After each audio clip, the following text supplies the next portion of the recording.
Good evening, ma'am. I'm Pangan Noel A. B Scream 2B. I will be portraying Nelson Mandela, one of the most influential leaders of the 20th century.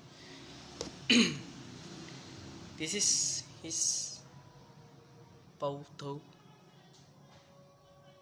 Yan po. Nelson Mandela was not only the first democratically elected black president of South Africa, but also a pivotal figure in the global struggle against apartheid.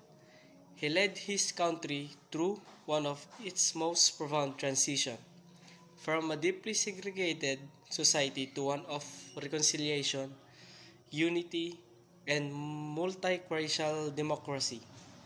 He spent 27 years in prison for his anti-apartheid activism, yet emerged without bitterness or a desire for revenge. Additional information: Mandela's ability to maintain a sense of optimism and hope even in the face of adversity made him a global icon for justice and peace. His legacy lives on today, not just in South Africa but across the world, as a reminder of the power, resilience, forgiveness, and unity.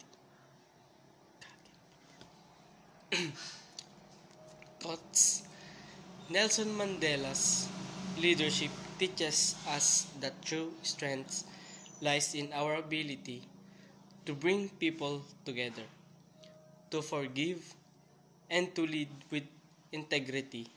As he said, lead from the back and let others believe they are in front. Thank you.